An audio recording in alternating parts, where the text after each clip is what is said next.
You open the fridge, there's nothing there. So what's it gonna be? Greasy pizza? Sad drive-thru burgers? Dish by Blue Apron is for nights like that. These are the pre-made meals of your dreams.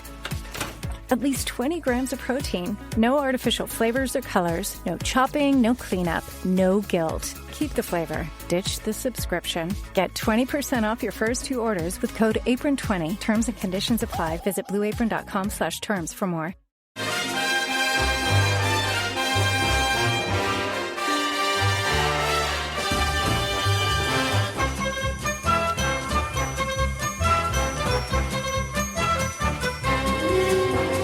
Hello everyone, I'm Chris Wynn and welcome to Howie the podcast from Roker Report. And I hope you've been keeping up with all the goings on at Sunderland AFC over the last couple of weeks and over the summer in general, whether it's through one of our news roundup podcasts or by some other means, because with the speed that the club have been gone about their recruitment with new players to the club and new staff since promotion, it's been difficult to keep up.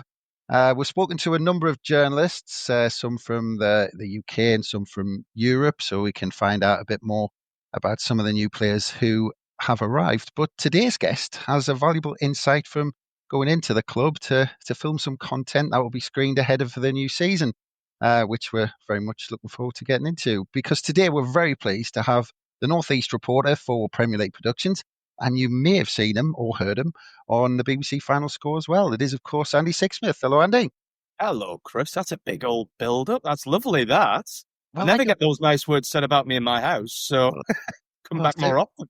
we like the big people up on air. I mean, how's it going? I mean, how's your summer? Because we've been speaking to some journalists and some are saying, I mean, even Mark Carruthers, who we talked to with non-league, he was like, I've just not stopped. And people just, I mean, do you actually get a break?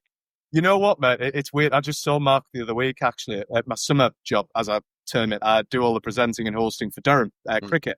And I just saw Mark. He was there with If You Care Share, and he was there with Pato, actually. I bumped into Pato and had a bit of a chat with him ahead of a new season. So the general feeling is that amongst people I know and people I don't know is you cover football, you're the Premier League reporter, you do Final Score and 5 Live for the BBC. So basically, your working life runs between July or August through to May the following year. And that's about it. No, unfortunately not. As soon as the football ends, straight into the cricket. And as soon as the football ends, as you will well know, you're pretty much starting up again with regards to the transfer window, obviously. The lads are back in pre-season too.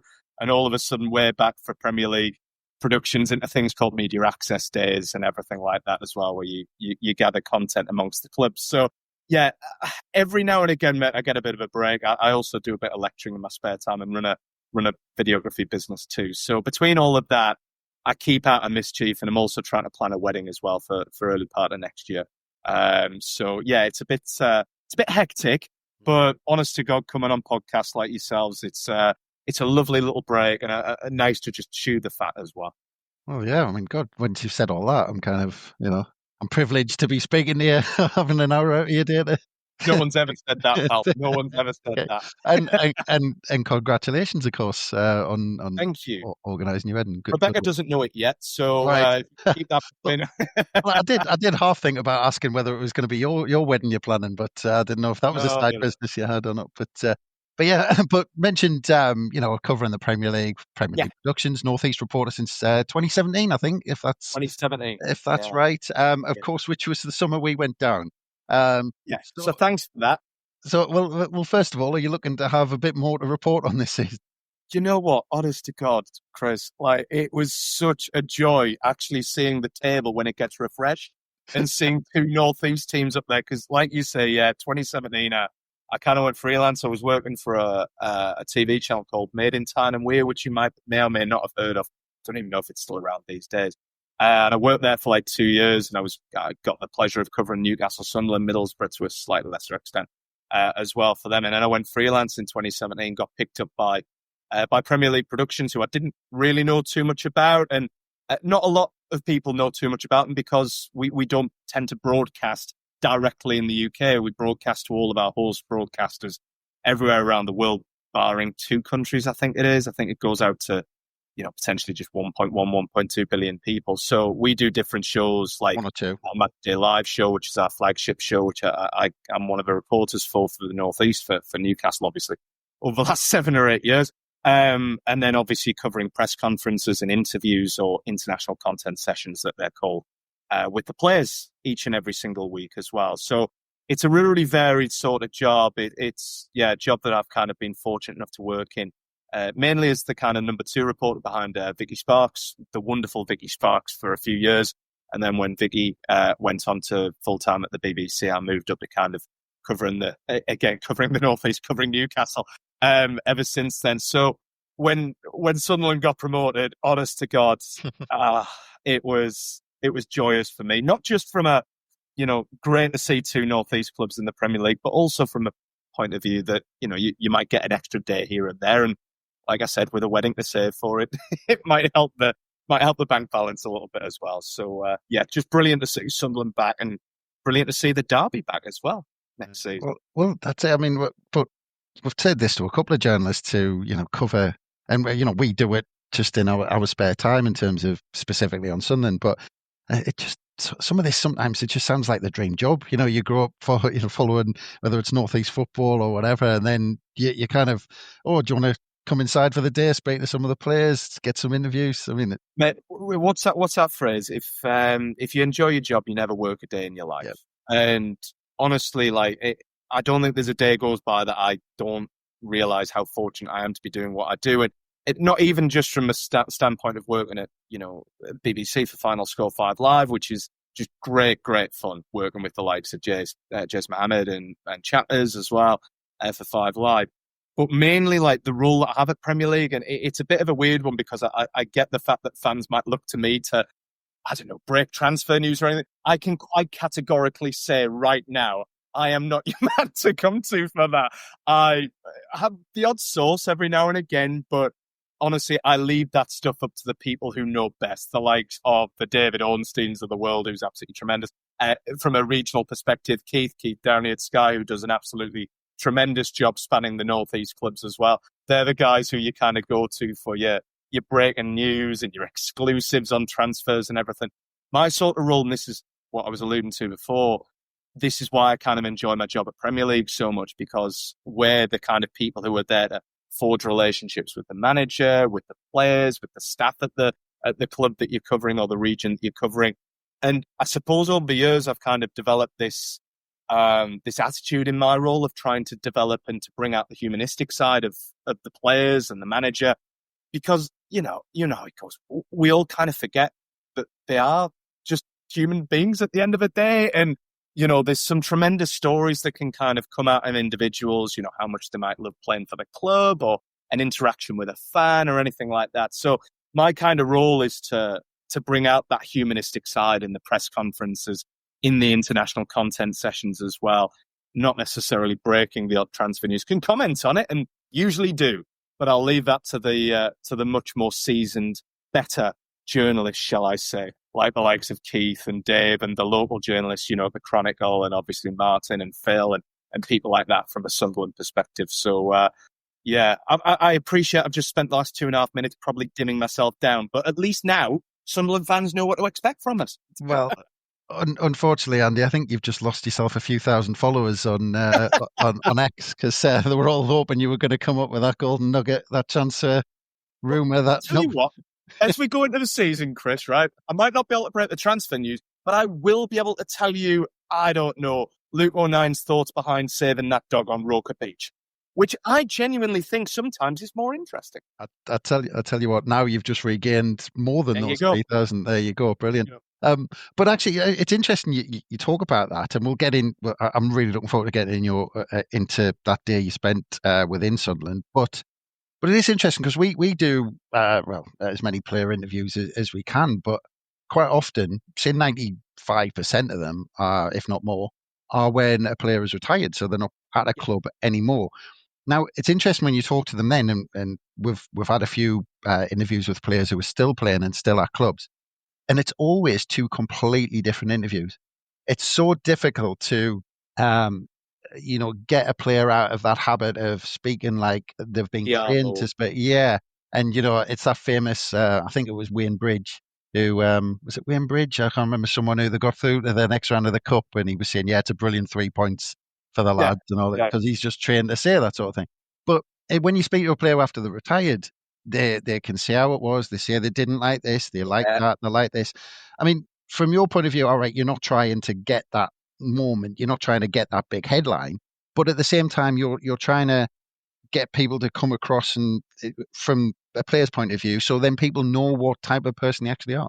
Absolutely. And that's it. Like I said, it's talking the humanistic side of it. And actually, and you're right, you don't go into I kind of don't really call them interviews. I just call them chats, because that's how it should be. You get the best out of the player when you're just chatting to them as if you're talking person to person rather than reporter to Premier League footballer.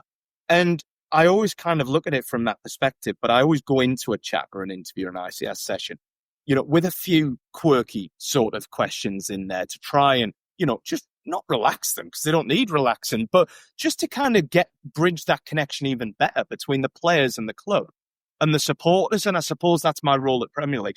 I might have lost my followers on X, but my fiance, who probably is listening to this upstairs in some way, shape or form, she essentially back in October, November time was like, why are you not on TikTok? You need to be on TikTok, because you do all of these behind the scenes stuff with the players, and you kind of get really good lines out of them from interviews. So this is how we want to get across. So she's running that.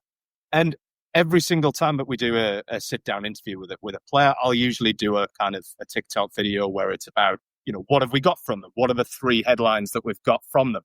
And there are always things that, yeah, all right, looking forward to the weekend and, previewing the game against West Ham. But I want to hear more from them. I want to hear more about what music they're listening to as they drive up to the stadium, a ridiculous interaction that they've had with a supporter maybe, or something Regis has said in the dressing room that, came out of absolutely nowhere. That's the side of football that I think we get a little bit hung up on. Your transfers. We get a little bit hung up on your kind of league tables and the pressures, of course, that come with it. And instead, that's the enjoyment that I get out of it, that I'm sure you do as well, speaking to the lads and the lasses who have retired maybe and are a bit freer. I kind of get that joy out of every ICS session that we do, and kind of just trying to get a little bit extra out of the player and getting that humanistic and getting the supporters to see that they're just decent people. And I've got to be honest, you mentioned the session that we had at Sunderland. I wasn't actually working for Premier League. I was working for BBC on that particular day. And honestly, at Final Score 5 Live, we never really did interviews with the players. So this was my first time meeting the likes of Luke and Wilson. We'll come on to Wilson in a second. Patrick Roberts and the gaffer as well. And I have to say, and I'm not just saying this because I'm on your podcast, Chris, what an absolutely top set of lads you lot have at Sunderland. Luke O'Nine, what a wonderful lad. Like, I could have talked to him all weekend. I was weirdly going to my brother, who's just finished his PhD, and my sister-in-law's PhD graduations at the Stadium of Light. Ran late because we ran late a bit at the academy. And afterwards, I sat down and I was sat next to Rebecca and my mum, and my dad comes over and he's like, so tell me what it was like. Tell me what was Luke like? What was Wilson like? What did Regis say? Like, all of this. I said to him, Dad, honest to God, I could have sat down with Luke alone for 3 or 4 days straight. The lad is just pure gold dust from a media perspective, because he just loves it. He loves football, he loves what he does for a career, and he loves the fans, and he loves Sunderland. You can see that. So from that perspective, to use that as an example, that's the kind of side of my job that, thankfully, is the main area of my job. And it's the area of my job that I absolutely love. So, yeah, while that might have lost me a few thousand followers on X, as you were at pains to say, Chris, I'm all right. That's fine. As long as on TikTok, you guys are going to be seeing me come out of press conferences this season, telling you what the main headlines are from the gaffer. You're going to see me coming out of ICSs and interviews, giving you the heads up from the likes of, I don't know, Wilson Isidor or Noah Siddiqui, or who knows, Granit Xhaka. We might come on to that in the next 20 minutes or so. Yeah. They're the sorts of things that you're going to see from me this season. So maybe that is a shameless plug, but I was told to plug it. So give me a follow on TikTok if you do wish. And you'll be seeing plenty from me from the Stadium of Light and from the training ground throughout the season. Yeah, well, you're speaking to the wrong person to me, because I always say social media will end up being the downfall of the human race, but I think we should move off that, that topic very quickly. That's another story for another day. Absolutely, that's a different podcast entirely. But yeah, but I'm desperate to get into the details of your visit. But just before we do, because look, we need to go back to the summer of 2016 for the last time Sunderland fans looked forward to a season in the Premier League. And when I say looked forward to a season in the Premier League, of course, David Moyes did his best to dampen expectations pretty quickly in that season. But look, I think we're already getting a flavour of almost what it's like now, because you're talking 9 years. And it does feel like it's ramped up in terms of exposure globally, because we've all, from being outside the Premier League, you just see the Premier League because you don't experience it, or you don't experience your club being on, how much they're on the TV, because you're just watching other clubs and you don't really take much notice. Of course. Yeah. But it seems in 9 years, it does seem that the change seems huge. It's a monster. It's an absolute monster, Chris. And I think, it's not going to be lost on any Sunderland fans or Leeds or Burnley fans, indeed, as well. Just what that kind of gulf now is between the Championship and the Premier League. And that is not to patronise any team that are trying to come up and stay up in the Premier League. It's been done. Brentford, Nottingham Forest, Fulham as well, obviously, have stayed up. But over the last 2 or 3 years even, let alone 9, it has really started to just take on a mind. And the global reach of it now is huge. I'm going to keep referencing probably Luke's chat on Wednesday. And one of the things he said, I think he was out with his family in Orlando, just a couple of weeks holiday, etc.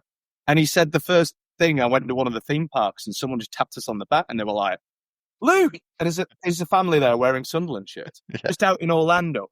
Similarly, so we were just out in South Africa, where we were getting married in March, because Rebecca's South African. We were out there in March, missing the Carabao Cup final, but that's another story, indeed. But we were out there, and we were in the middle of nowhere, in the middle of South Africa, filling up gas. And this lad over there, they fill up the cars for you. And the lad said, "Oh, you're English. Where are you from in England?" And I said, "Newcastle." And he said immediately, he was like, Bruno Guimaraes, Joe Linton, Alexander Isak, all of this, Eddie Howe. And I said, yeah. He says, "What do you do?" I said, "I work in football, weirdly enough." I said, "I work for the Premier League." And honestly, like the look that he gave, he stopped filling my car up, which was a bit of an issue. But it was moments like that where you go, Jesus, the Premier League is really huge, because we live in our UK bubble. We live in our kind of like the league where our club is currently at bubble. And we don't see the reach of what the Premier League is around the world. And like I said to you before, Premier League Productions, we go out to every one of the world's countries, bar 2 or 3, I think it is. Over 1 billion people reach. It's just insane. And I still don't grasp it. And I've worked there for 8 years, Chris. And I saw the journey that Sunderland been obviously has been very, very well documented. But I saw a tweet that you guys put out of, I think it was the Stadium of Light back in 2018, was it maybe? And a video of seeing what the stadium was like. And the difference of the Premier League between then and now is huge. The difference between where Sunderland was and is now, and you see that atmosphere in that the playoff semi-final against Coventry. You see what the city's like now, and obviously the buzz and the hype ahead of Premier League.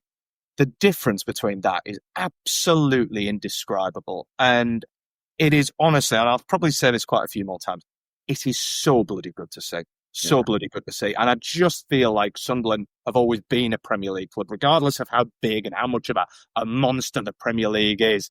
I've always felt Sunderland should be up there from a North East perspective, regardless, because I'm quite biased towards the North East, which is where I'm born, raised, and have lived all my life.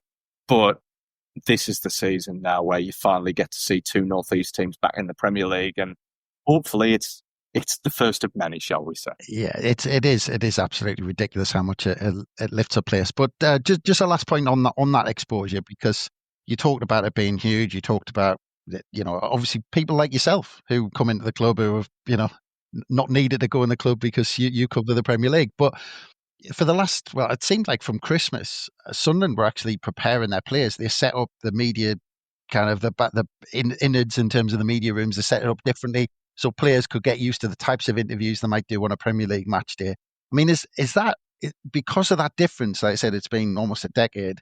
Yep. But because that's changed so much, almost we've had to sort out the layout inside the the stand because the coverage is required that people do so many interviews. I mean, Yeah. is that vital that the club have done that? Absolutely it is. Yeah, 100%, because you're going to get broadcasters from all over. I mean, you're talking first game of the season against West Ham. With all due respect to Leeds and Burnley, Sunderland are the big story of the promoted clubs.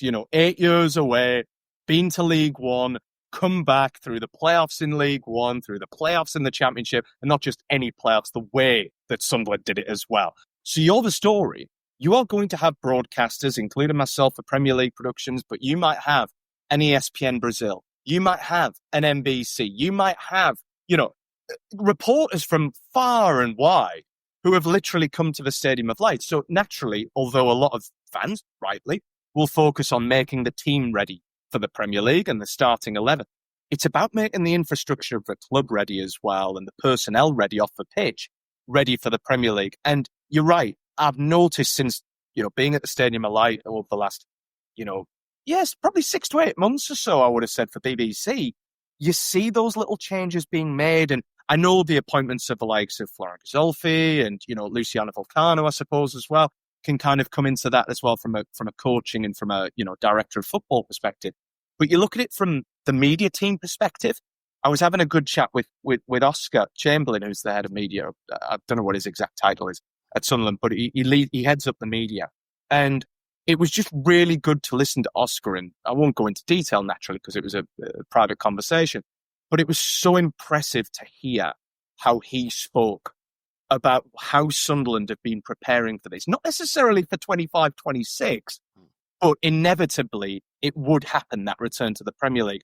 And the differences and the changes that they're making and the kind of the structures that they've put in place and the processes that have been put in place from simply a media perspective, making the players accessible, kind of getting them ready for that kind of vault up to the Premier League. And I tell you what, Chris, honestly, I could wax lyrical all day about the setup that I experienced last Wednesday. And I'm not the type of person that comes onto a podcast and says things just to kind of fluff the pillows up a little bit. I'm saying it because I experienced it from second one right the way through until the end of the day. And everything that Oscar was telling me about how the media team have been preparing themselves, how the kind of executives have been preparing themselves, it just smacked of Premier League professionalism. And honestly, it was so impressive to see. So yeah, dealing with things like the physical nature of the Stadium of Light and, getting a bigger press conference room and getting wider rooms for the ICS sessions, for the interviews, for the likes of ESPN Brazil and Premier League productions to turn up is one thing, but it's also about but growing the infrastructure of the club as well. And seeing what Oscar's done from a media perspective, seeing what, Christian and everyone's done from a kind of executive perspective as well has just been absolutely incredible. And, going back to it, seeing Kirill down there at the training ground was like, I said to Oscar, does this happen? He says, yeah, he comes down all the time. He's just hanging there, just watching training. Christian's down there as well, just watching it. I'm like, I just like the feeling. I like the feeling around this club at the minute, and it feels every inch a Premier League club. I said it when you got promoted, and I'll say it right now after everything I've witnessed around the club over the last month or two. It feels like a Premier League club once again. So, yeah, while doing away with press conference rooms and interview rooms is one thing, the right people and the right processes in place as well is the other. And I would say Sunderland are more than ready for the Premier League. That's really good to hear, because Sunderland Football Club and forward planning haven't always been two things that have gone together. So it's really, really good to hear. Now, look, we need to get into your visit to the Academy of Light, because everyone's screaming at this podcast saying, just get on. I want to hear about Luke and what he said, and how brilliant he was. But usually how my reports go anyway, Chris. So might as well get used to that, watching us on Matchday Live or press conferences or interviews. But I mean, again, you can tell us when it's going to be aired, but it was recorded, I think, a week to 10 days ago, I think. So it was kind of... last Wednesday. Yeah, so I think it was kind of before really a lot of the transfer news came out. But one thing that did come out was obviously Luke O'Nien does miss the first potentially 2 or 3 games of the season until that international break. But having said that, you saw him even with the injury at Wembley. he's come through. He's done all of this journey with Sunderland. He was the one who, fans didn't recognise when he was putting the screws into the chairs in the first summer that he joined. He was the rabbit in a headlight on his debut, got brought off at half time. Charlton, wasn't it? It was. I mentioned that to him. But he's come through all of this. And now, the summer of 2025, he's a Premier League player. Now, he must have just been kind of absolutely buzzing about it all. Mr. Sunderland, didn't he? Yeah. Mr. Sunderland, you guys talk. And you can see it from second one. Yeah, all right. He just had his operation about a month or so ago on his shoulder. So, yeah, missing the first 2 or 3 games of the season. And for some people, that would kind of dull down maybe their enthusiasm. It's a real hammer blow, that. It's a real disappointment, even what you saw at Wembley. But the way he reflected upon Wembley, Chris, was just like, we were talking about it, and he was like, well, it's the easiest game of my life. I only played a few minutes and came straight off, and I just sat there as a glorified cheerleader and all of this, and then set off down the touchline when Tommy scored and all of this. And yeah, it just, everything about him I just really liked. I really like, you told before about the kind of the footballers, and we all know them, those who kind of go down the route of the PR, and they're so trained and so told what to say and what to do that they almost forget that personality. I think Luke is the other side of the spectrum entirely. I couldn't shut my lad up. He was just talking about this, that, the other. But a genuinely brilliant bloke. And you mentioned his journey there. You alluded to his journey from being taken off against Charlton at half-time to doing everything that he's done. And then those kind of quirky stories around Luke as well. The kind of, fixing the chair, for instance, the whole dog thing on Roker Beach, which I think has been the game of Chinese whispers, where it's just grown and grown and grown into a bit of a monster story where he's performed CPR on a dog. But, you met him and I'm like, I can never hate a person who has, saved a dog from the sea. I'm always going to like him. Even, I think the other week, he kind of helped a bloke at the side of a road, fix the car or something. This is a person who just gets it. And I understand that that's a phrase that's used about people who are from the area. Mm. And I think that's what makes Luke even more impressive. 2 things. One, the fact that he's not even from here, he's from down south. And he's just seamlessly he's just created this synergy and this bond with the fans there by the effort that he puts in, by the versatility and flexibility that he has, by just being that guy that is there to put in 100% every single week, but also adapt to everything that Sunderland have been through in the last 8 years or so. But also the thing I liked about him, Chris, is how well-grounded he is. There was one answer he gave us, and again, I won't go into too much detail of what was said. It's going to be aired on Football Focus closer to the start of the season. But there was one answer he gave where I said to him, how proud are you? Let's take Sunderland out of it for now. This is Luke O'Nien, who's kind of got let go by clubs. He's had to rebuild his career up, and he's gone to League One with Sunderland and brought up as the club captain, brought Sunderland up through the leagues. How proud are you? And he's like, you know what? I am. Don't get me wrong. I can't wait for the Premier League. I'm so excited for it. But he says, there is Luke O'Nien, the kind of the football player. And then there's Luke O'Nien, the family man, the one who goes home to his 2 kids and his wife, the one who goes home and, when I was watching Premier League, when I was a kid growing up, I'd be called downstairs because I'd be watching a Premier League game. My dad would be shouting and going, Luke, your potato smileys are ready. And all of this. And you're like, he's just so well-grounded, so affable, so likable. And honestly, I know there'll be people out there that will put people like Luke O'Nien down and say, he's not good enough for the Premier League. He's not this. He's not that. There'll be other signings that come in that replace him. He just strikes me as the sort of lad who's been written off so many times in his career that he actually just enjoys it now. He enjoys that challenge. And I am absolutely under no uncertainty. Is he going to play week in, week out? He's obviously not going to play 38 games because he's out for the first 2 or 3. Is he going to play week in, week out? I don't know, obviously. I'm not the gaffer. I'm not the coaching staff. But I can guarantee one thing, and I think, even though it might be quite a tough acclimatization start for him and for the players, I think the likes of Luke will come good. He'll adapt to it and he'll become a better player for it. And honestly, Sunderland are so, and I don't mean to sound really weird here and quite sycophantic, but Sunderland are so lucky to have Luke O'Nien. So lucky. A genuine, one of the nicest people I think I have met, let alone players. Got a lot of time for him, and I really, really hope he does well. The problem is I only asked him 6 questions. We had 15 minutes allocation. I only got 6 questions in, and he just talked. But yeah, top bloke. And honestly, for being club captain, so pleased to see what he did. Obviously, what happened to him at Wembley. He's the first person there celebrating with the players. He's doing that interview at the end on Sky, isn't he, where he just looks at the fans and he screams, "Oh my God," out. And you just think, yeah, I always have time for people in football who just get it, who understand what the fans have gone through, who literally understand that their job is a footballer, but also they realise that they're just a human being. They're just a family person like everyone else. And yeah, Luke O'Neill, top player, top bloke. Yeah, well, you've popped my balloon because I thought he performed open heart surgery on the dog on the beach and rebuilt an engine at the side of the road. So you've popped my balloon. Look at social media, Chris. That's it. But actually, just one more on Luke O'Neill, because just the character he is, and you see during the summer there's a lot of I'm saying our players, let's say players right across the board, taking pictures of themselves, in a nightclub with some other celebrity or something like this. I mean, he spent the summer almost studying, and you look at his path, and like you've just said, he's done it. He's actually done it without a real position. He came in as a centre midfielder, didn't quite work out. Then he was a brilliant fullback because he had to fill in there, and he was fantastic there. Then he had to fill in as centre half. So he hasn't had a really. I mean, you wouldn't be surprised if he ended up in goal for a couple of years or a striker. He has in training. I bet he has. Yeah, exactly. But the thing is, you can almost see with Luke O'Neill, he could do anything when he in the next few years when he's coming to finish. You could end up working alongside him. Might end up working in the media. He already did a few things for Sky, but he could work in football. He could work as a coach. He could work as a recruit.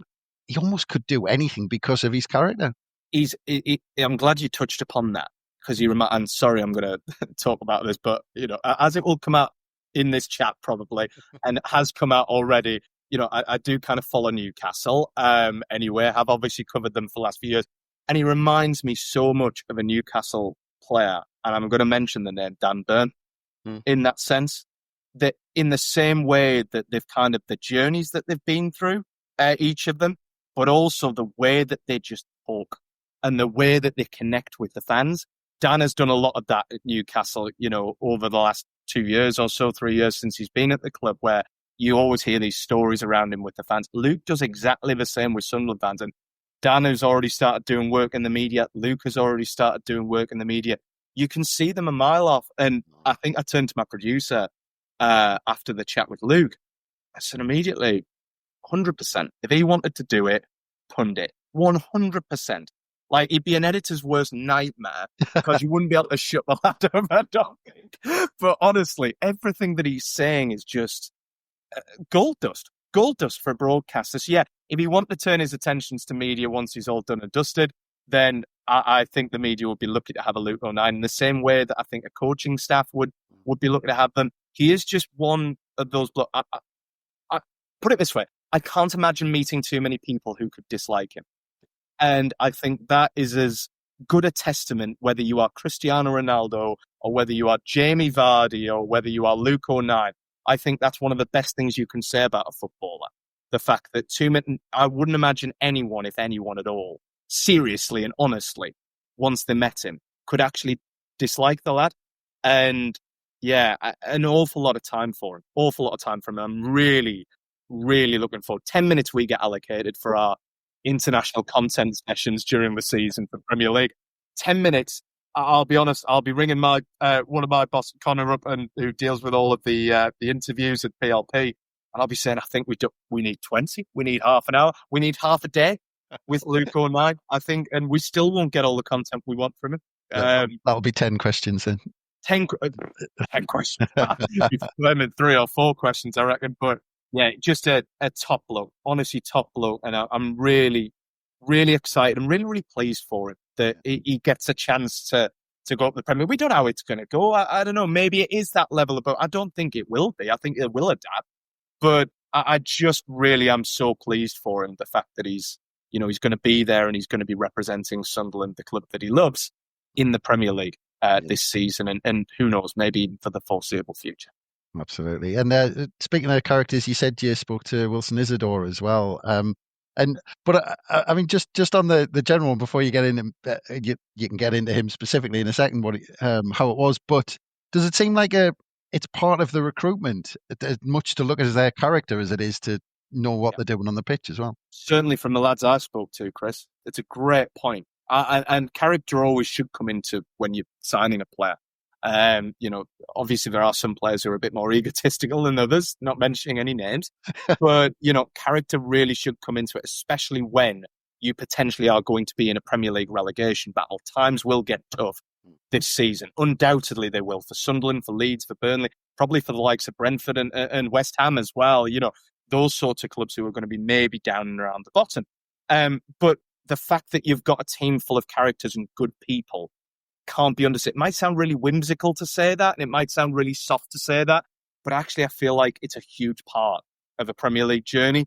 And yeah, we've talked Luke, but Wilson Isidor, I mean, what a character that lad. Like, as soon as he comes over, I think we were waiting, PLP were doing something with Luke, and Wilson was just waiting. He came up to take his boots off, and I just looked at him, and I've never met him before. I'd seen the bond that he's kind of created with Sunderland fans. And I just looked at him and was like, "You've only been here a year, haven't you?" And he looked at me and went, "I have? Yeah, yeah. It's crazy, isn't it?" Absolutely crazy. I was like, "You just joined, not even permanently on loan last summer. Yeah. 6 months later, you sign on loan. 6 months after that, 5 months after that, you're a Premier League player." I mean, just insane. And all the way through the interview, he's got that kind of Gaelic flair, hasn't he? Which I'm sure I don't need to tell you or the Sunderland fans who watch him week in, week out and know probably a hell of a lot more about him than I do. But just from that kind of 15-minute chat on camera and, having a 5-10 minute chinwag with him off camera. Yeah, he's just a very, very funny bloke. A very funny bloke. You can see he's that lad in the dressing room who, is very talkative and very, he took great delight, I think, halfway through of kind of, one of the interview questions was talking about the derby that's coming. What fixtures are you looking forward to and everything? And turning around and went, who are they? I've never heard of them. And, little things like that where, he's just having a laugh. He was doing the Thierry Henry flag celebration at one point, I think, during our interview. He turned around because I'd said to him, what's your memories growing up with the Premier League and everything? He said, I kind of grew up, I was watching the Invincibles and like Arsenal. He said Thierry Henry was always my favourite player, as you imagine any, person growing up in that time, let alone a French person growing up in that time. Thierry Henry would have been their favourite player. And he just said, if I score this season, it's going to be a, hand on the hips, flag celebration, etc. You're just like, yeah, I don't bump into too many players who, mimic a celebration on a camera. He's got a bit of something different as Wilson. He's got a smile on his face. He laughed all of his way through the interview. And yeah, I've got a lot of time for him. And it's so good to see because let's talk about Lou, his journey, and Patrick as well, who we sat down with, and his journey from League One. Wilson's journey in a year has been crazy for Sunderland because obviously he joins and he goes into that good run of form and he's scoring worlds. I can't remember who, you'll be able to correct me. And I reported on it for final score. There was a volley he scored. Yeah, he scored 2 in the same game, I think. He did, yeah. And there were 2 very different finishes in that volley he scored. And I can't remember for the life of me. And you'll have fans listening to this shouting, "Oh, you don't know the club, Andy. It's this team that he scored against." We've just done a top 10 goals not that long ago, and we covered them. Coventry. I think it might. Was it Coventry? No, I don't know. I don't know if it was Coventry. Anyway, it was his finish in that you just like instinctively, he is a striker that could probably get 10 to 15 goals in the Premier League, and Wilson Isidor. Some great goals in it. Then obviously he's gone through that barren spell where it was quite difficult for him. There was the double penalty miss against Burnley as well. Difficult times for him, but he's just bounced back like a yo-yo every single time. And then obviously, to score against Coventry in the semi-final and to play a part in the final as well. Great journey that he's had. So yeah, it'd be fantastic to see what he can do in the Premier League, because I still feel Sunderland are probably a few goals short at the moment in terms of their summer recruitment. Can't believe I'm criticising Sunderland's summer recruitment after what has been an incredible summer so far in business. But I feel like there's a striker that they need as well. And, the likes of Elisa Mayenda, who should go, from strength to strength from what I've seen of him last season. But Wilson, I'd like to see do really, really well as well in the Premier League. And there's every indication that he can. He's still growing, he's still learning, and obviously under the boss, I think he can get there. But yeah, some character. Watch out for the interview when it comes out. If the part gets used that I think might get used, it was a right laugh getting to know him and asking him about the Premier League season coming up ahead. Well, if it doesn't get used, you'll have to come back on and tell us. I will, anytime, mate, unless you decide never to invite me back, which I would totally understand as well. Well, you mentioned, I think did you have a quick chat with Patrick Roberts? I'm not sure whether you got a chance to have a word with the manager or not. I did. So Patrick Roberts, I'll tell you two quick stories. Patrick Roberts, as the players say, you get chatting to them off the camera and you say, it's great to see you guys back up in the Premier League. My dad and my uncle are Sunderland fans. And, a couple of them, Luke did. Luke said, are you? And I said, no, keep it quiet, but might as well be honest. I do follow Newcastle. And he laughed and immediately was like, but like, as far as we're concerned, like, the fact is everyone supports someone, don't they? Like, and I said, no, I'm not that kind of fan that looks and goes, I don't want any of the North East team anywhere near. I want Sunderland and Middlesbrough to a lesser extent, obviously, as well, to be up in the Premier League. So we had a laugh about it, told Patrick exactly the same thing. Luke didn't mention it during his interview. Patrick did, in a roundabout sort of way. He got me well and truly halfway during the interview. So I'm asking him, we'd had a really good chat about his son and, what it's going to be like for Patrick to kind of, obviously his son's very, very young, but like, have his son there at the Stadium of Light in the Premier League as well. That's magical moments for a father and for a player too, obviously after everything that Pat's been through. And then I come round to, what fixtures are you looking forward to? And I imagine Manchester City is going to feature quite heavily. And he was sat alongside me and he just, this is an audio podcast, I imagine, so they won't be able to see this necessarily, but I'll do the kind of reincarnation of it. He looked at me and there was just this glint in his eye, and I thought, he's going to say something. He's going to say something here, 100%. He goes, I think I know which fixture you're looking forward to.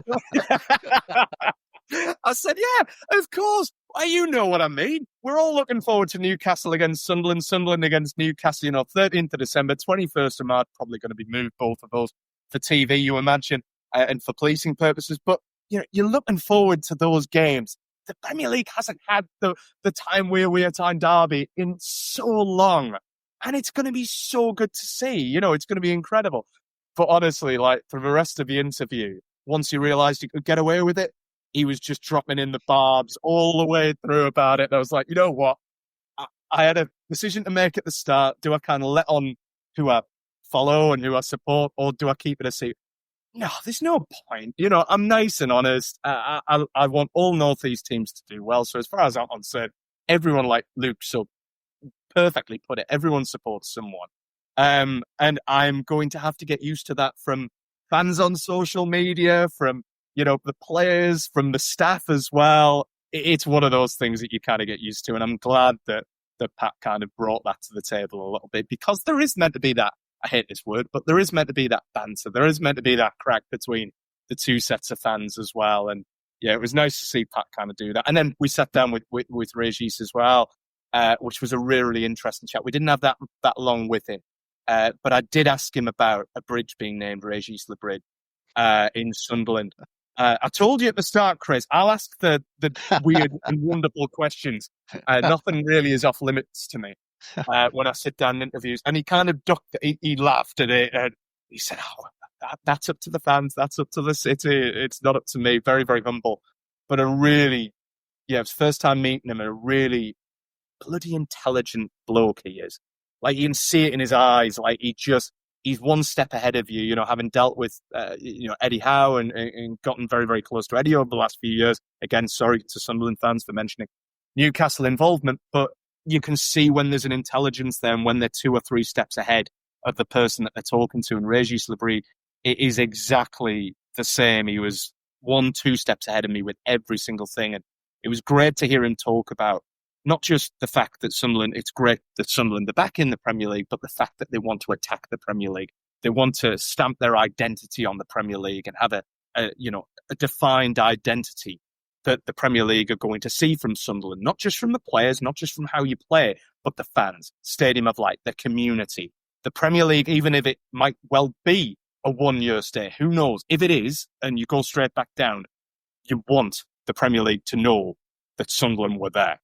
And that is exactly how it should go. And I'm sure we'll get onto predictions of how I think the season will go, which is a lot more positive, certainly, than it was maybe 3 months ago when QPR were winning at the Stadium of Light. But I genuinely think it's a really exciting time. And Régis, I mean, what a year he's at. I mean, relegated with Lorient, and then all of a sudden gets Sunderland first time. Premier League manager. Insane. Absolutely insane. But yeah, again, really nice bloke, talking about his family a little bit. He's got his daughter out in Michigan, I think it is, who's out there doing a degree. His son's still back in France. His wife's over here on Wearside now as well. But yeah, real family man again, but a really intelligent, really astute sort of person. And yeah, I mean, Christ, his record speaks for itself, doesn't it, at Sunderland so far. And I'll be very, very interested to see how he goes on in the Premier League. Very, very interested indeed. I think he's the perfect person for Sunderland at the moment. Yeah, definitely. Very, very different to what's done well at Sunderland in the past, but absolutely fantastic, keeping everyone calm. But when can we expect all of that on our screens? When do we need to set the VHS or check? You know what, Chris? I love the fact you've just mentioned a VHS as well. That's tremendous. Which I thought normally I show my age, but I'm delighted you've jumped in there with that. You know what? I'm going to be a right sod here and say I don't know. Our producer and editors are dealing with it in a minute. I imagine it will be ahead of the new season on Football Focus, so it'll be one of the first Football Focuses in the season. I don't even know when we're to exit. I think our first program's the 9th of August, I think we'll go out, and then the 16th, obviously, for the Premier League season kicking off. So it'll be one of those two programs, I imagine, where it'll be going out on. But do keep your eye on it. There was Christian Speakman, a good chat with him as well. And yeah, it was just, like I said, to wrap it up on the day, it was a really, really good, impressive first impression of Sunderland back in the Premier League, from Oscar and the media team to Régis as the manager to the players, and how excited and how affable and how interesting they were to Christian, and how well he spoke to seeing Kirill there kind of taking in training too. There's just a really good feeling around Sunderland, and I left with a big smile on my face. I thought it was a really enjoyable day for me as a reporter.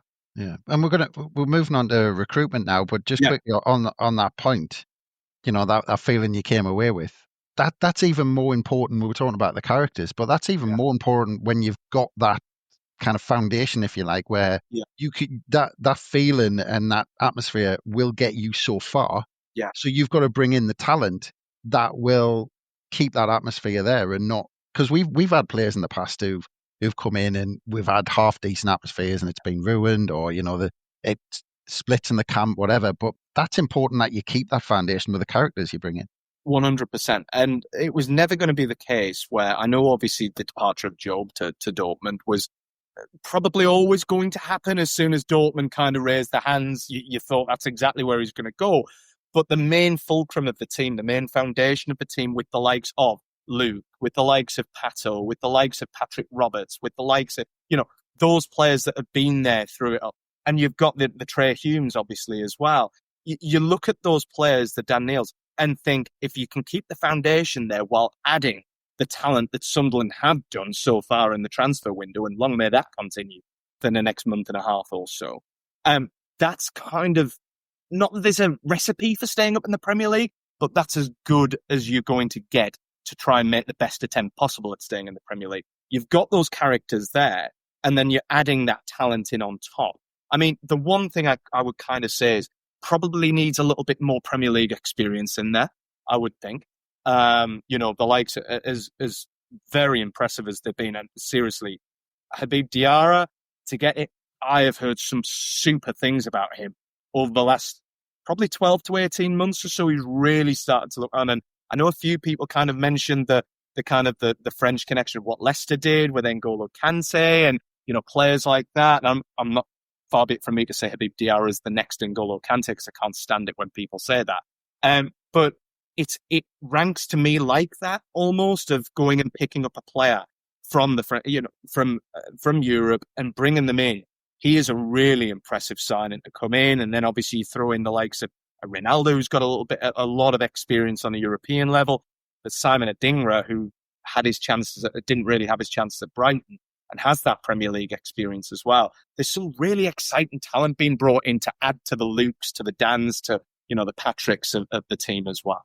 Yeah. I mean, just on those two early ones, just very quickly, because I think those two are really clever in terms of what their kind of strategy overall, because Joe Bellingham, as he said, I think it was always the plan, and you're right, but I think it was always a plan to do that, and I think the World Club Cup helped, but to do that as early as possible, and then to seal the deal for Enzo Lefebvre, because you've got two things going on there. You've got Joe Bellingham leaving, but that was with a plan with a club where it says you progress with us and we'll help you go on to the next stage of your career.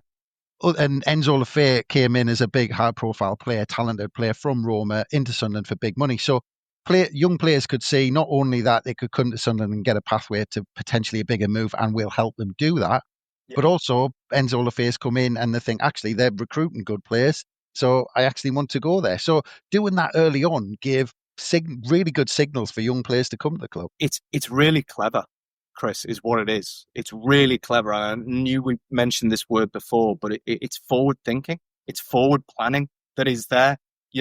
As Sunderland turning around and saying that they're going to be signing, your Benjamin Sesko's, or the name in the media at the minute is Hugo Ekitike, of course. No, not at the moment. They're going to be picking players up that have still got pedigree. Enzo Lefebvre is a great example. I almost forgot about Enzo Lefebvre because obviously coming in on loan and then obviously having the loan move made permanent. But what a signing that is. I mean, he kind of got shoveled out on the left, didn't he, last season, whereas I think his central position he's a lot better in.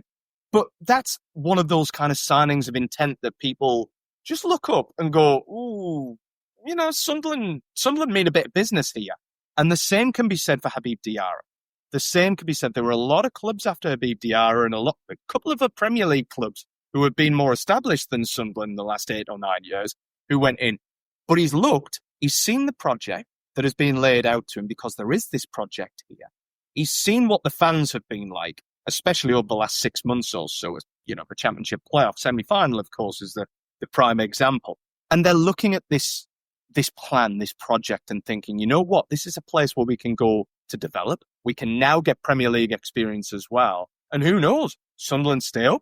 We can build our careers at Sunderland and a Premier League club and develop ourselves that way. So it's a really good outlook and a really good bit of forward planning that isn't, let's face it, something that's happened in the last 4 months. This is something that's been happening over the last year, 2 years, even 3 years. You would have argued, obviously, there's the difficulties in terms of managers at Sunderland, but there's been that plan behind the scenes that's just built and built and built. And Stuart Job, was always going to go to somewhere like Dortmund, a prodigiously talented young player, really, really helpful towards Sunderland, obviously, for the couple of seasons that he was there. And then you just kind of build up and you move Job on. Good fee, 33 million rising to. You bring in, an Enzo Lefebvre or a Habib Diarra at that stage of the project. So I think that's the way things will go at Sunderland now. And sure, there'll be, not saying it'll definitely happen, but, the rumours around Granit Xhaka, that's more of kind of your astute signing that comes in with the Premier League experience if it goes ahead.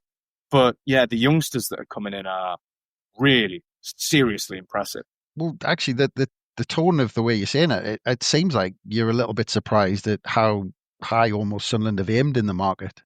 Yeah, a little bit.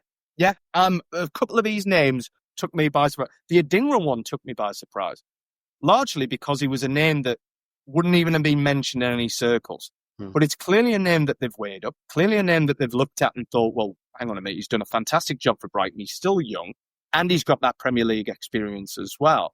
And I think the surprise comes in, Chris, because I know the other clubs that have been in for these players. And there's no surprise because of what sort of club Sunderland is. Sunderland is and always has been a big club at the end of the day. The following, the stadium, the infrastructure, everything there dictates that it's a big club. But the fact that players are willing to take a chance on a club that, let's face it, has just got promoted to the Premier League, and as we've seen in the last 2 seasons in the Premier League, staying up there, getting up there is one thing, staying up is an entirely different animal. they're taking a chance on a Sunderland dictates to me that these conversations have been nothing short of remarkable between the likes of Christian and Kirill and the players, and everything, and showcasing what Sunderland can offer and what they want to offer in the next year, 2, 3 to 5 years in the Premier League. So it's been nothing short of impressive. Yeah, sure, it might have been a bit surprising to see, even Granit Xhaka. I mean, that one would be a surprising deal if it can get done, but it's not altogether remarkable, the fact that Sunderland are going after these players and they're coming to Sunderland because of the size of the club. Yeah. Well, I mean, just quickly because there's part of it, we talked a lot about Diarra and the impact he can have and maybe going straight into the first team, but you'd expect it for the captain of Strasbourg for 30 million to go straight in the first team. But I want to just talk about, because part of it, the strategy, you talk about Noah Siddiqui from Union SG for best part of 20 million, 20-year-old, Chemzin Talbi, 20-year-old, around the 20 million mark from Club Brugge. Two different positions, but similar profile in terms of having a breakthrough season and almost still being termed as potential. But Sunderland are going out and spending 20 million on these players who certainly aren't the finished product by any means. But it goes to show what's happening behind the scenes with the scouting, doesn't it? Like, in that sense, they're looking at them, sure, and maybe labelling them as potential. But at the same time, they're looking at them and thinking, these are players that can potentially slot into a Premier League team straight away.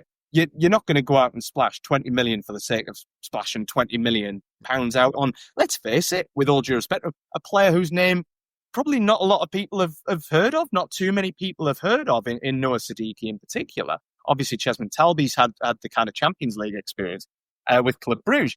But it's one of those where you look at the scouting system and think, they're doing good jobs here, that it's not wasted money. And who knows, I'm sure people will play this podcast back to me in 12 months' time if things go south with one or two of these signings.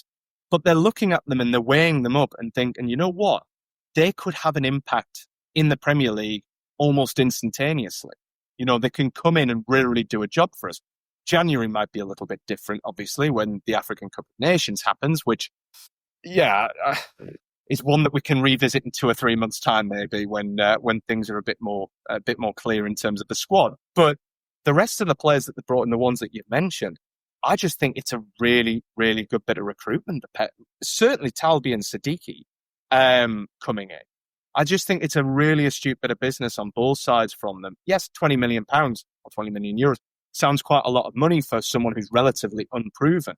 But the fact that they've seen what they've seen in these players, seen what they've done, and believe that they can actually have a future in the Premier League and here at Sunderland, then, it's not throwing money at just anyone, put it that way.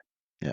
And look, Sunderland we're still pinching ourselves the fact that we're spending almost 100 million quid in a summer, which is just ridiculous compared to previous summers, especially over the last 5 years or so. But I mean, I'm kind of almost bizarrely saying this, but how much more recruitment do you expect us to do? Because we've been heavily, obviously you've mentioned Xhaka a couple of times, that link. We've been linked with some big high profile goalkeepers over the last few weeks, and Martin Smith I saw was on the BBC, and he was talking about maybe bringing in a more proven goal scorer, which every club are looking for at the minute. But how much would you expect? Because you almost think, well, 100 million, that's got to be it. But there might be some more. Well, that's the thing, isn't it? I mean, it's one of those where you kind of answer with how long's a piece of string if you're going to be dead facetious. And again, this is where I have to reiterate. This is where kind of people like David Austin and Keith will probably take over, and they have a lot more insight than I do in terms of transfers. But I would say maybe another 4, 5 names coming in. I would fully expect a goalkeeper. I don't think it's been hidden at all that they're after a new goalkeeper. Obviously, it was Jordi Petrovic, wasn't it, who disappeared off to Bournemouth for 25 million from Chelsea. That would have been a really good signing, but I think Bournemouth kind of turned the heads on that one. I think a centre-back, at least one, will come in. Obviously, there's the Bologna lad, isn't there? John Lucumi, is it?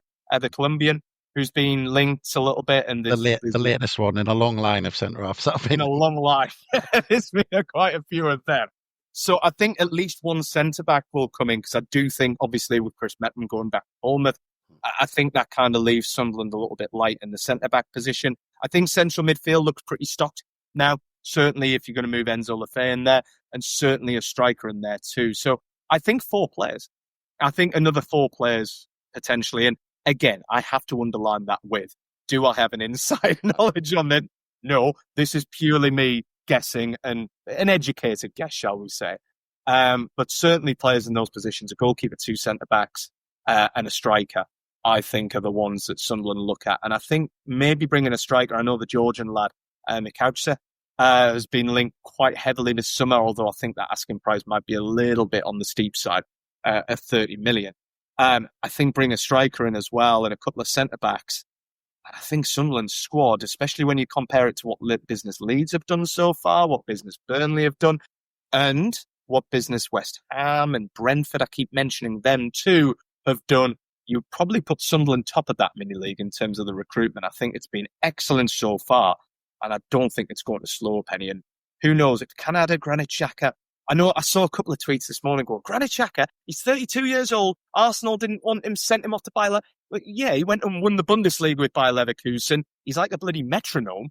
He's got Premier League experience to boot. He's got leadership abilities as a former Premier League captain and Leverkusen captain at times too. There is a lot to be said for bringing in a player like Granit Xhaka, who might want one more shot at the Premier League. Again, don't know if it's going to happen, but Sunderland are right at the forefront for his signature. I think Saudi are out now in terms of that, so it's whether Xhaka fancies a move back to the Premier League. It could be an interesting one, that. But honestly, God, from what I've seen so far, Chris, to kind of draw a line under it, from what I've seen so far, and I'm sure every Sunderland fan would feel the same, I would inherently trust Christian Speakman, Kirill Dreyfus to do the business in the transfer market. It has been one of the most impressive transfer windows for a promoted side that I've seen in quite a few years. Yeah. Just on Xhaka, I remember when people said that about Steve Bold when he signed to Sunderland, and he's one of the best centre halves I've ever seen in a Sunderland trip. So. Exactly. Age is but a number, Chris, as I keep telling people at the age of 36. Yeah, well, I'm going to move on before I get into that. But you're right though. We do. But you know, it's easy to get carried away. 100 million. Diarra looks fantastic. Blah blah blah. Yeah. But we have to remind ourselves how difficult it's going to be for us to stay up this season. I mean, it doesn't need me to remind people. Everyone knows last 2 seasons, 3 promoted sides have come straight back down. We're going to be celebrating every win this season, aren't we? Absolutely. And I think that's where the fixture list kind of works in Sunderland's favour a little bit. I mean, let's not talk about December and January. I mean, that is absolutely brutal. I haven't got the fixtures up in front of me, but it is a savage December that you guys have. Liverpool, Man City, Newcastle, Brighton, Leeds, Man City. I mean, what the heck did you do to deserve that? Yeah. Like, that's a brutal December. But let's look on the positive side, and the start is a lot more manageable. And you just want, especially in the Premier League, where things can get on top of a team very, very quickly indeed. You want that foundation. You do not want to be a Southampton from last year, where all of a sudden you just can't fire a win. You've had a bad start. You can't get a win. You're losing 1-0 here, 2-1 here, 3-2 here. And that's when problems start to be created. If Sunderland can get a good start where they can bank, 9 points out their opening, 5 games, maybe 5-6 games, then all of a sudden you've got a foundation with which to work. And that's where, and don't get me wrong, it's not going to be easy by any stretch of the imagination. You could sign 10, 15 players and staying up in the Premier League, especially, like I said before, with the gulfing class between the Championship and the Premier League, which seems to be widening with every single passing season, owing to finances, owing to quality of players being brought in, owing to a whole manner of different things. But the gulfing class is growing, and it's becoming ever more difficult to stay up in the Premier League. I think getting off to the best possible start, as cliched as it sounds, is that's one of the keys to staying up in the league. And as well, having the characters there to be able to carry it through. And I think this is where the fans come in too. We've seen Brentford in their first season in the Premier League. They turned the G-Tech into an absolute fortress. It was a horrible place to go in the nicest possible way. Nottingham Forest did exactly the same. Fulham did the same at Craven Cottage. It's one of those things where if Sunderland can turn the Stadium of Light into the bear pit that everyone knows the Stadium of Light can be, that's one of those factors which will really stand Sunderland in good stead this season and might, might be the difference between staying up or not. But as I said to my dad the other week, he was like, look, there's one number I'm looking out for the rest of the season, and that is literal 17. That's it. Don't care. Don't have to finish 11th. Don't have to finish 9th, 13th. Just 17th will do fine. And that's it. Yeah, it was funny when you were going through how a Premier League season can spiral and you get beat 1-0, 2-1, all this. I was thinking, yeah, I know, we've been there. Yeah. Once upon a time, Sunderland were the experts at that sort of season and spiraling out of control. They weren't 1-0 or 2-1s though, were they? Like the last time that I seem to remember. But, that's it. We've had a few of those. Less said about that one, the better.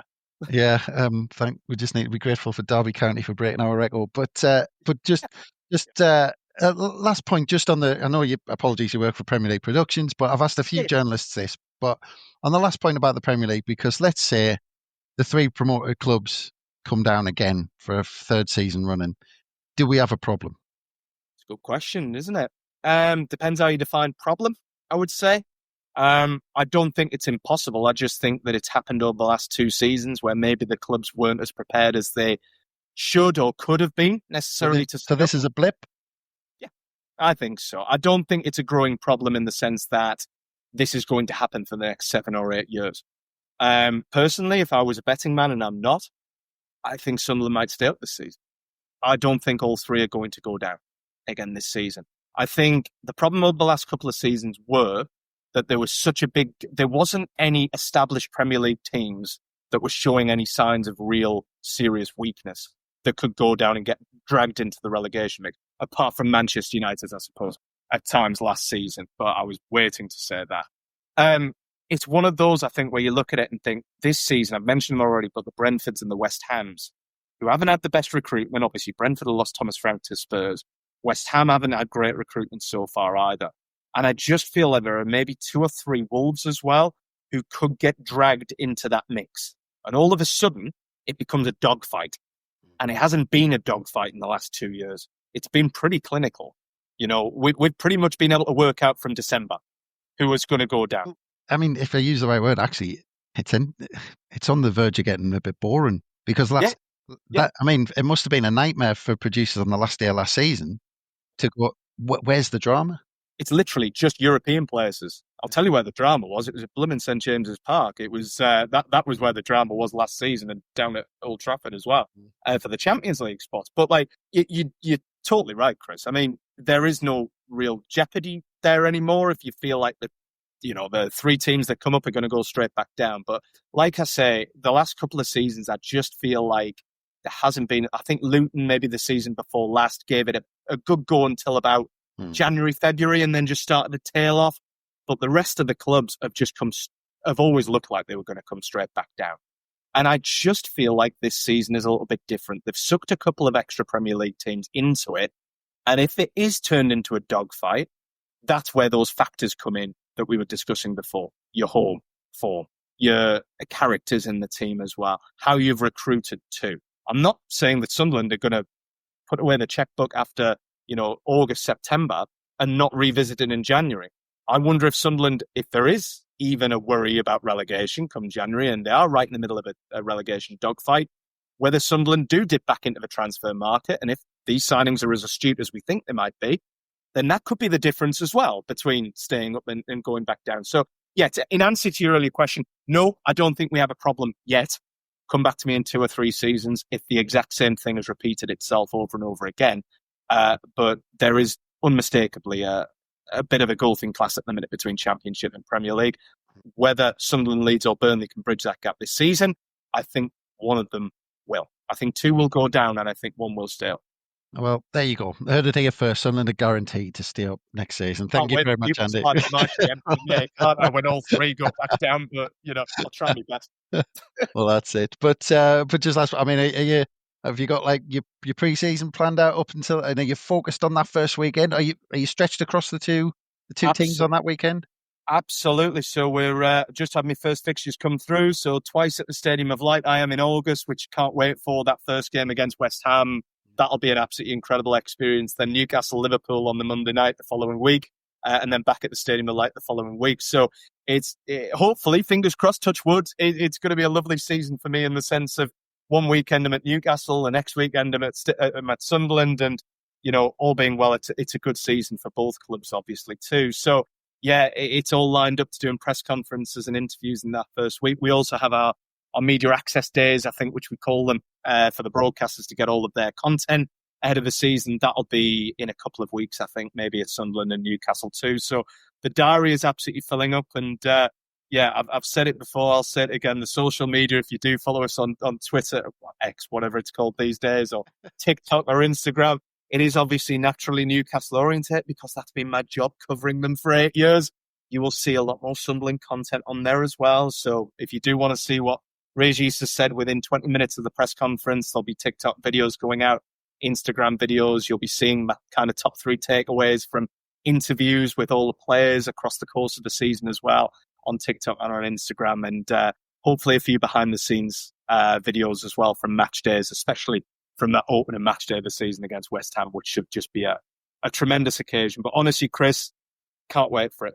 Really looking forward to it. I don't think I've looked forward to a Premier League season as much as this one in my time as a Premier League reporter, just simply from the fact that we've got 2 North East teams back up in the Premier League as well.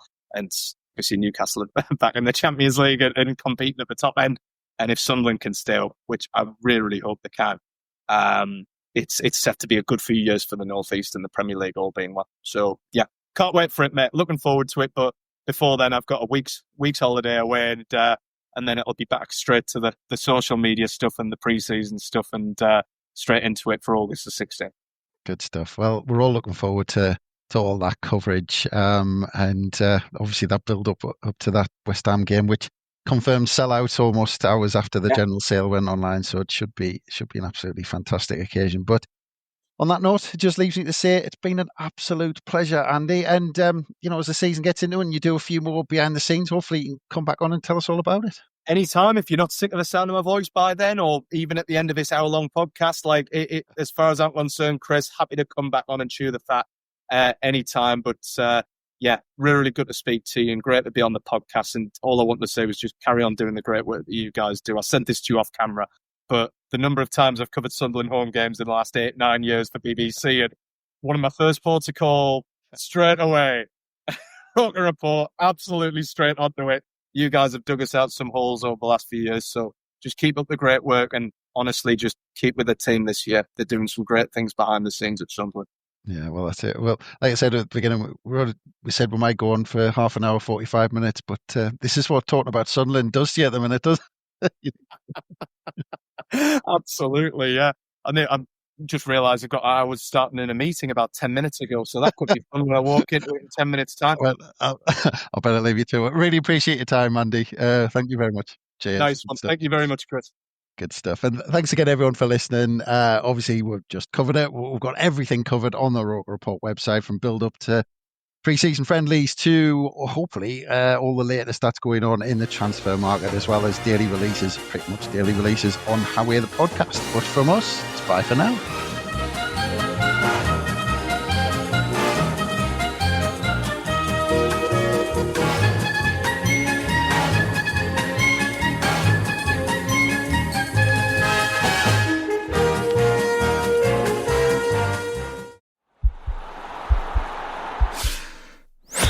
This podcast is part of the Sports Social Podcast Network.